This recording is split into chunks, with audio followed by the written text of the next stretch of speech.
2 matchs, 2 victoires et une qualification express pour les quarts de finale, voilà ce qu'on appelle un début parfait.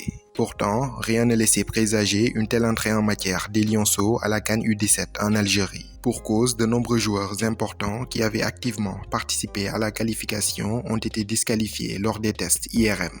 Les tests IRM sont un procédé médical mis en place par la FIFA afin de lutter contre la fraude sur l'âge. L'IRM permet entre autres de faire une estimation de l'âge osseux du joueur. Plusieurs de ces éléments ayant été recalés, une dizaine pour être plus précis, Serigne Saliou Dia devait faire preuve de flexibilité et reconstituer un groupe dans les plus brefs délais. Et comme on pouvait s'y attendre, la préparation fut difficile, inquiétante même. Seulement 2 victoires en 6 matchs de préparation. Lors de leurs 3 dernières rencontres amicaux, ils perdent successivement contre le Burkina Faso 2-1, le Maroc 3-2 et la Zambie 4-2. De quoi semer encore plus le doute.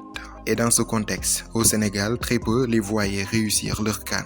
Et pourtant, au coup d'envoi, l'équipe de Serigne Saliou Dia s'est complètement métamorphosée et en a surpris plus d'un. Une équipe décimée, oui, mais le réservoir de joueurs du Sénégal est intarissable. Les joueurs présents font le travail. Archi-dominateurs mais super maladroits devant le but, les Lionceaux s'imposent toutefois 1-0 contre le Congo d'entrée. Un succès glané grâce à un but de Fallou Diouf. Avec un contenu super intéressant, l'équipe dégageait déjà une grosse force collective. La deuxième sortie des Lionceaux mardi dernier fut un test grandeur nature face au pays organisateur, l'Algérie. Un match difficile qu'ils ont su se faciliter. Amené par un Amara Diouf au sommet de son art, double buteur et passeur décisif, le Sénégal pulvérisait l'Algérie à Alger, au Nelson Mandela Stadium, 3-0. Une victoire nette et sans bavure. Très en vue, Amara Diouf fut élu homme du match et un bon capitaine, le prodige de Génération Foot guide pour le moment ses partenaires vers la bonne voie.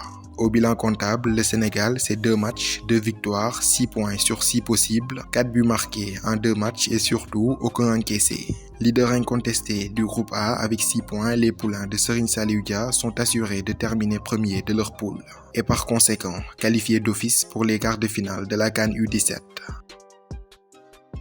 Jamais dans son histoire, le Sénégal n'avait réussi à franchir le premier tour d'une CAN cadette.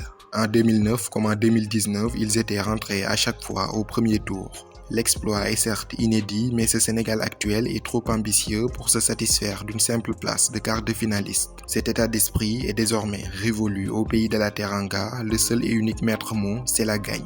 Les U17 sont aujourd'hui sur les traces de leurs aînés qui ont été sur le toit du continent lors des dernières compétitions CAF. Et pour les motiver encore plus à atteindre cet objectif, un bonus de 500 000 francs a été rajouté à leur prime de qualification, comme annoncé par le président de la Fédération sénégalaise de football, Maître Augustin Senghor. Mais avant d'attaquer les phases à élimination directe, il faut conclure en beauté les poules.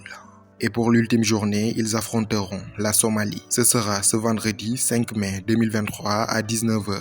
Après avoir joué leurs 2 premiers matchs à Alger, les Lionceaux vont se déplacer dans la ville de Constantine. Au stade Mohamed Amlaoui, une enceinte omnisport de 22 000 places qui accueille les matchs d'un club de D1 algérienne, le CS Constantine. Et d'ailleurs, pour la petite histoire, ce stade faisait également partie des sites retenus lors du CHAN 2023 remporté par le Sénégal.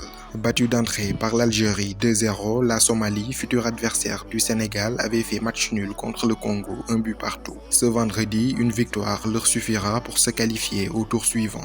Pour le Sénégal, l'enjeu est différent, il s'agit tout simplement de conclure en beauté ces phases de poule.